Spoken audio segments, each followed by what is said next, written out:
Bonjour à tous et bienvenue dans ce nouveau vlog.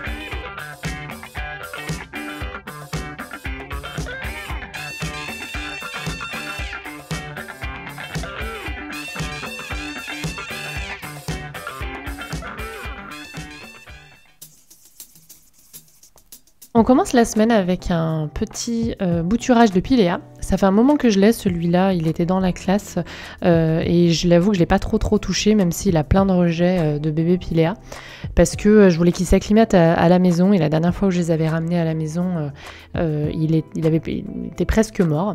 Donc pour extraire un petit bébé, c'est assez facile, vous prenez un petit rejet qui est sur le côté, on voit déjà les troncs qui apparaissent, et vous prenez, alors moi je prends un cutter pour que la coupe soit bien nette, et j'essaye de couper en fait le tronc un petit peu en profondeur sous la terre, parce que sous la terre, ce tronc, il a déjà quelques racines qui sont apparues. Une fois que c'est fait, on enlève un petit peu la terre et on voit qu'il y a quelques petites racines. Ensuite, moi, je vais mettre en eau, parce que pour moi, le bouturage en eau du Pilea, c'est le plus simple. Ça me permet de vérifier les racines qui poussent et quand le remettre en terre. Quand je fais un bouturage directement en terre, je suis pas assez assidue et honnêtement, j'ai d'autres choses à faire dans ma vie.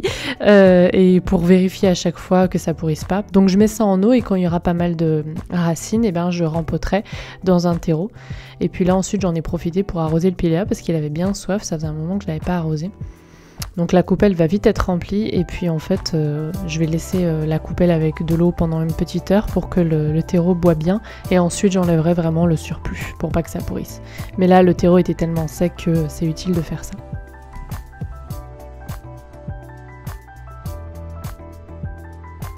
Ensuite, je voulais vous montrer mon Syngonium variegata que Marie de Plantastic m'a offert.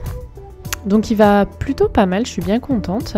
Simplement, je vais le tutorer parce que je vois qu'il part un peu sur le côté, donc je vais lui offrir ce soutien-là. Il le mérite bien, il est magnifique. Et pour le tutorer, j'utilise le fil d'acier là qui est enrobé, que j'avais acheté pour mes tuteurs en Sphène. Et bah là, je vais m'en servir, comme ça me permet de pas abîmer les tiges. Je resserre vraiment au niveau du tuteur et pas au niveau des tiges parce que je veux pas les abîmer. Donc voilà pour les deux.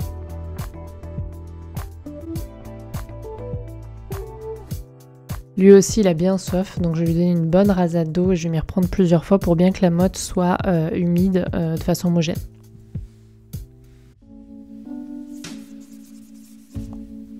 Mardi, j'avais prévu de faire un cake à la pomme et à la cannelle, donc j'utilise ce vieux livre des cakes de Sophie qui est un best-seller depuis des années et des années. Alors je vais pas vous montrer la recette dans les détails, là je suis allée du coup dans les cakes de l'automne pour des raisons de copyright, mais bon voilà, c'est pas grave. Je pars sur une base de cake assez classique. Selon moi, le secret c'est d'utiliser du sucre semoule, vraiment la structure du cake n'est pas la même. Et ensuite, je vais ajouter mes pommes et ma cannelle.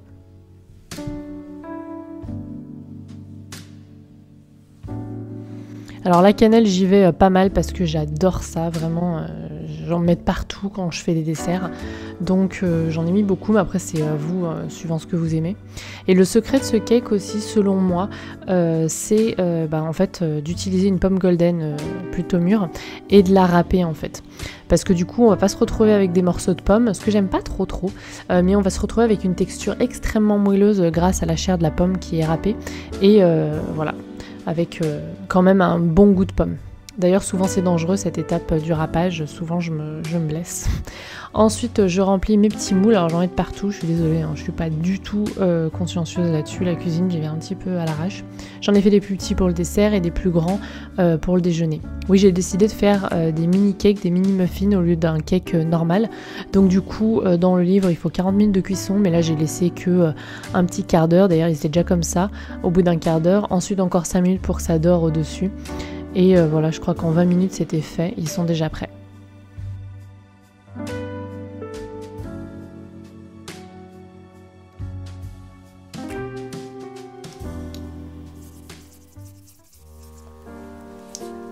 Mercredi, j'ai capturé ces petites images de Nox qui s'est approprié le cocon de Louis, clairement.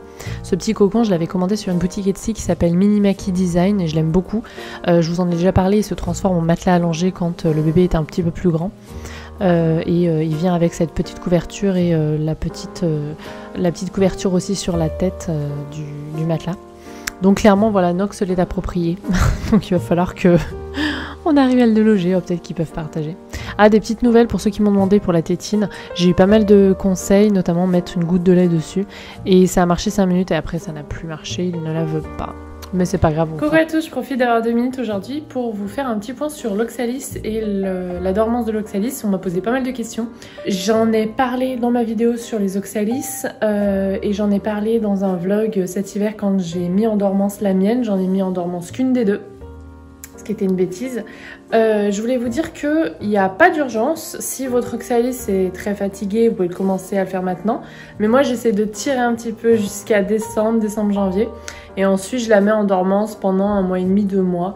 Et ouais, bien 2 mois. Et ensuite, fin février, début mars, je la ressors parce que ça met un petit moment avant de revenir. Donc, il ne faut pas s'inquiéter. Du coup, voilà, je voulais juste vous le dire. Par exemple, celle-là, c'est celle qui a été, que je n'ai pas mise en dormance l'an dernier. Et bah, vous voyez, elle reprend, elle est quand même assez belle. Elle tire vraiment, elle tombe parce qu'elle est loin de la lumière, mais c'est la seule raison. Et l'autre,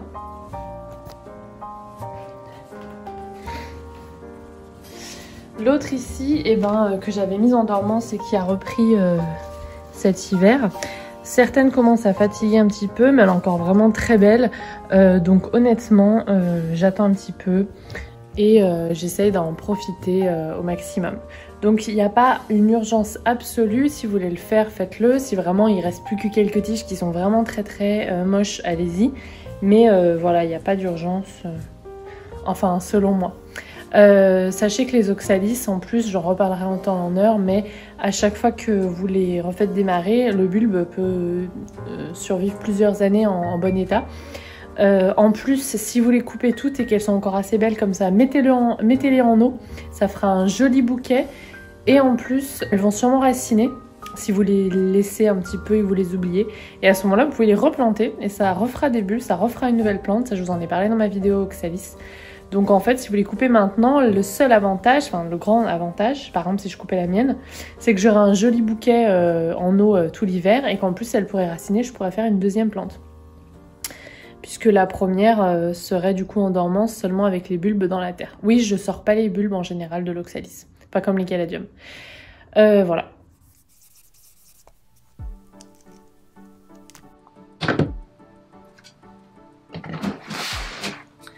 Coucou, aujourd'hui je voulais vous faire un petit haul. Alors j'ai hésité à le faire parce que j'ai commandé en fait cette semaine, j'ai fait 2 commandes sur la fast fashion, j'ai commandé à H&M pour Louis et sur ASOS pour moi. Et c'est vrai que ouais, j'ai hésité à vous partager ça parce que j'essaie de pas mettre en avant la fast fashion sur ma chaîne. J'achète beaucoup d'occasions ou bien pour Louis typiquement on m'a beaucoup donné en fait des choses qui ont déjà été portées. Et puis quand j'ai envie de me faire plaisir pour Louis, je prends pas mal chez les petits créateurs. Mais voilà, des fois, je passe aussi par la fast fashion, voilà, c'est pas parfait. Et je me suis dit que finalement, même si ça m'embêtait de partager ça avec vous, au final je me suis dit c'est pas mal quand même de montrer que des fois voilà, pour 2 raisons, soit pour une question de moyens, parce que tout commander chez les petits créateurs c'est juste pas possible, hein, clairement, en tout cas pas dans notre budget, et puis des fois c'est aussi organisationnel, c'est à dire que par exemple quand Louis est né, il est né avec 1 mois d'avance et on avait très peu de vêtements taille naissance parce qu'on m'avait dit voilà vous êtes à 8 mois de grossesse, il fait déjà 3 kilos votre enfant. Typiquement, j'ai acheté que du 1 mois parce qu'il devait venir 1 mois après. Et on s'est retrouvé parfois à faire des commandes à la dernière minute parce qu'il nous manquait des trucs. Par exemple, ce qui nous a beaucoup manqué, c'est des pyjamas chauds qui s'ouvraient devant. Parce que on essaie de maintenir cette chambre entre 19 et 20 comme c'est recommandé. Et puis nous, Louis, il se réveille plusieurs fois dans la nuit, donc pour le changer, quand le pyjama, les boutons sont derrière, c'est un peu la cata. Donc en fait, il nous manquait quelques pyjamas comme ça. On en avait, mais pas suffisamment pour faire une rotation, sachant que s'il salit ses habits dans la nuit 2 fois, parce que ça arrive, hein, régurgitation, un caca, ce qu'on appelle poop explosion, donc une explosion de caca, ça arrive souvent. Et voilà, on se retrouvait le lendemain, on faisait une lessive, mais elles étaient pas sèches, parce qu'on n'a pas de sèche-linge, c'est parfois un peu compliqué. Et on s'est retrouvés 2 fois à aller chez Monoprix en 2-2 pour acheter des pyjamas qui coûtent genre 25 €, 27 € parfois l'un, ça fait vraiment cher, mais bon, ça nous a bien dépanné, hein. Et c'est vrai que voilà, j'étais en rade et je me suis rendu compte, j'ai regardé mes habits de 3 mois, parce qu'il y a des choses que Louis lui vont plus déjà. J'ai regardé voilà les pyjamas de 3 mois que j'avais, donc autant ce que j'avais acheté d'occasion, qu'on m'avait donné, et j'en ai beaucoup qui se ferment dans le dos. Et pour le moment, Louis se réveille encore 1 ou 2 fois par nuit, et honnêtement, si on peut s'arranger, voilà. Donc je suis allée sur H&M pour acheter au départ un pyjama molletonné, un peu chaud, épais, qui s'ouvre devant. En termes de pyjama, c'est vrai qu'on en a, donc j'ai regardé, on en a encore qui s'ouvrent devant, mais qui sont pas forcément très chauds.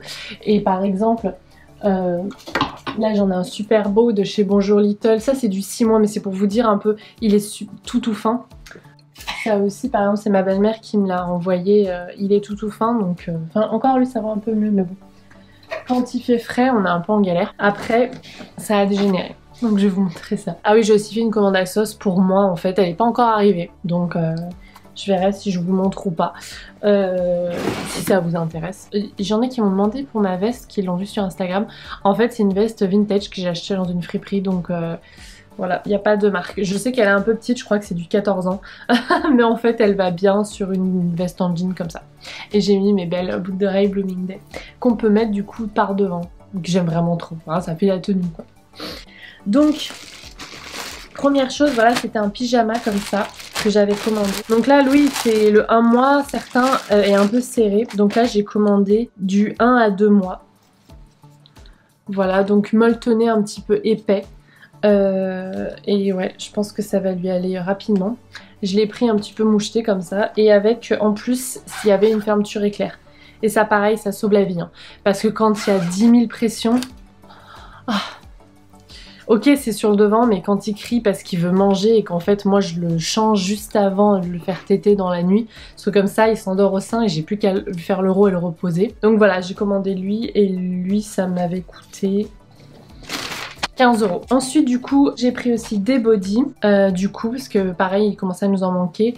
Là j'ai pris en 2 à 4 mois, donc il s'ouvre comme ça avec un bouton au-dessus. Il y en avait un lot de 3 pour 15 €, celui-là avec des petits nounours, et il y avait un lot comme ça voilà en gris anthracite. Et puis ensuite c'est là où ça a dégénéré.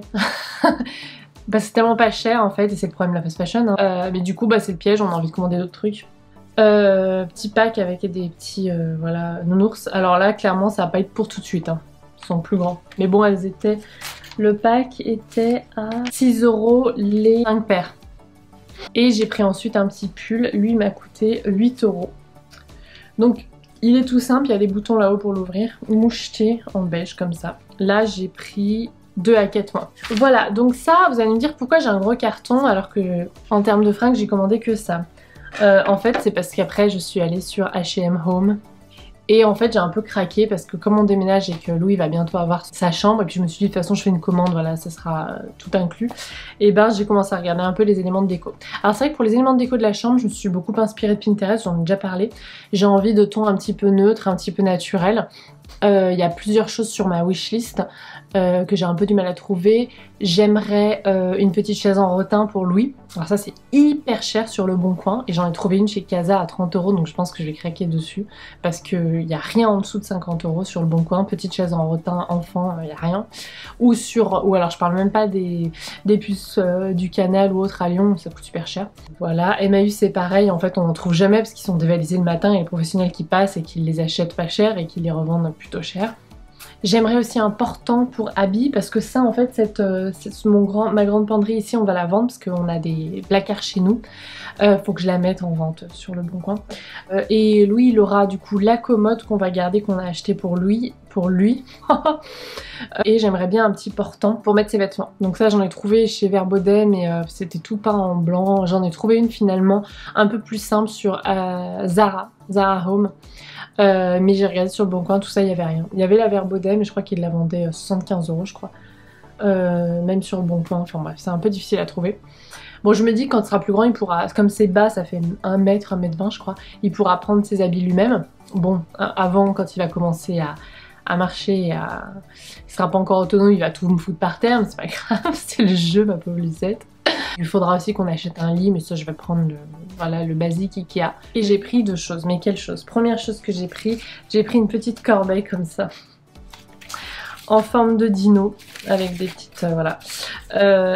pour mettre des trucs. Je sais pas encore quoi. Voilà, mais j'aime bien voilà, le côté naturel et tout. Et alors ensuite, dernier craquage, et après j'ai fini. Et là, clairement, c'est un énorme craquage.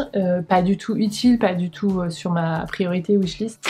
J'ai pris une énorme girafe. Voilà, alors là, j'ai été clairement influencée sur Instagram. Je l'ai vu en fait sur certaines... dans certaines... pages nursery, certaines chambres d'enfants. Et c'est vrai, elle coûtait 30 €. C'est vrai qu'une énorme peluche comme ça, pour 30 €, c'est pas trop cher. Voilà. Complètement craqué. Complètement craqué. Voilà pour ce haul H&M. C'est le haul de la honte quand même. J'ai complètement craqué. C'est le problème quand on va sur ces sites, hein, clairement. Parce qu'on va se dire, ah, je vais pas faire une commande juste pour un pyjama. Puis regardez-moi ça quoi. Voilà. Voilà pour mon haul du jour.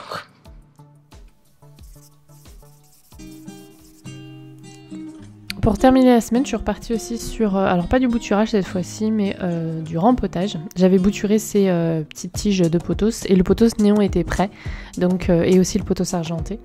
Donc je les ai rempotés puisque voilà, je voulais en offrir un à mon frère et à ma belle-sœur. Du coup j'ai rempoté les tiges. Alors là vous voyez le nœud, en fait c'est le deuxième qui a pris. Donc là dans ces cas là vous pouvez recouper la tige qui est trop grande. Moi j'ai eu un petit peu la flemme, j'ai tout replanté comme ça. Mais il faut bien recouvrir du coup voilà la racine. Pour la deuxième tige, j'ai eu des racines à chaque nœud, hein, pour vous dire un petit peu à quel point le pothos, quel que soit le pothos quand même, c'est assez facile à bouturer, quelle que soit la saison, parce que j'ai commencé ça en automne. Donc là c'est pareil, j'ai tout mis en terre. Donc là clairement dans quelques semaines, peut-être dans quelques mois, il faudra qu'il le rempote, parce que à mon avis les racines vont bien grandir et vont bien prendre le pot très rapidement. J'ai choisi un pot pas trop gros pour le moment, pour pas que les racines se noient, mais voilà. Là pour mon pothos argenté, il était prêt aussi et je suis allée, donc j'ai vérifié les autres, et je suis allée en fait le rempoter dans mon pothos argenté qui est un petit peu dégarni, qui est celui au-dessus de mon canapé sur ma plantagère à pothos.